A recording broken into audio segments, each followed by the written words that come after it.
So how you feeling right now? It still really hasn't sunk in.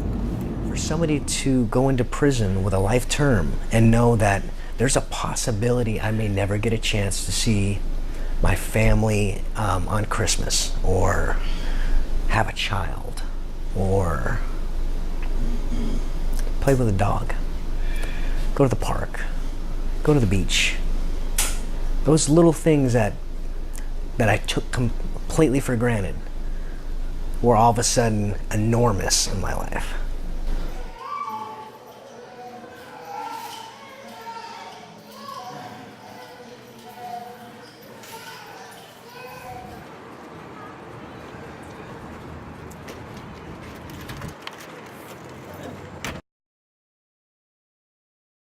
I was not a very good person. You know, let me change that. So I wasn't making very good choices. I had some horrible beliefs. I had some traumatic events that happened in my life that created a very selfish, self-centered person. So a lot of the drive, I think, as a lifer, comes from understanding not just what was taken from me, but what I've taken from other people. To break down and talk about not just what you did, but how it affected that person, how it affected their children, how it affected their mom, their community, their neighbors, their boss. And not just in a physical way or an emotional way, in a financial way, in a spiritual way. There's just so much that one decision can do to your community. And it's eye-opening.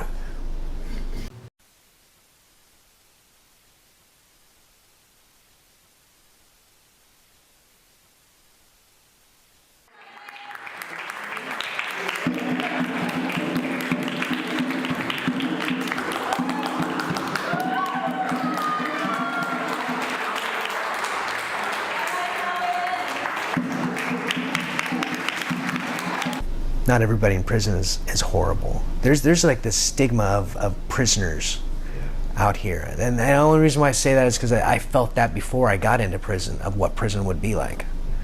And there's just so many good people in prison that have just made some mistakes, some poor choices, that they have a past, but it doesn't have to define who they are or who they want to be. Yeah.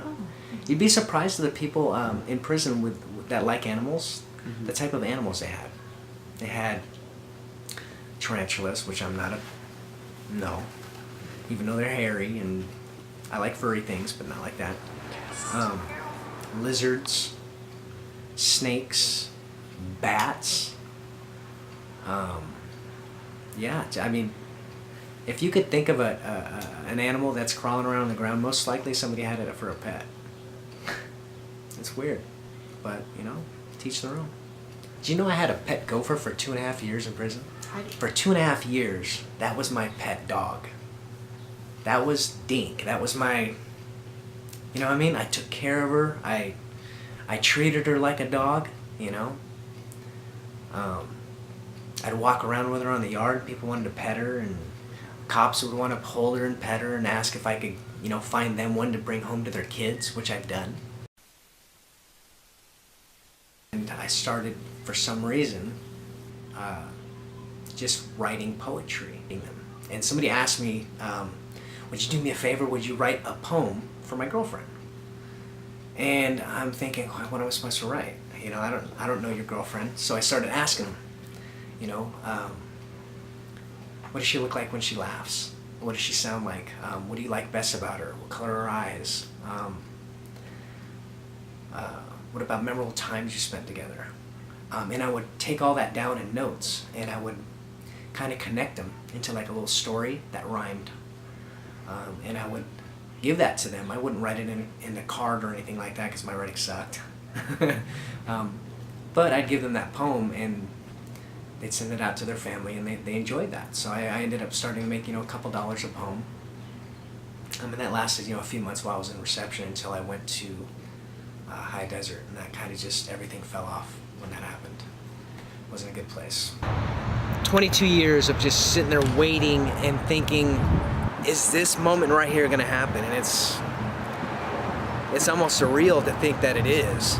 You're away from society for so long that you kind of lose touch of how good it feels to be connected to other people, to express how you feel.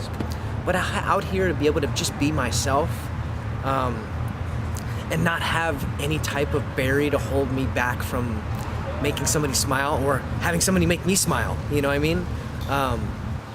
It's a good feeling. It's just like, I don't know how to describe it. It's a nice sunset too right there. So in a way, I'm almost thankful that I got a life term. I miss my last 22 years, but in no way would I say that it wasn't lived.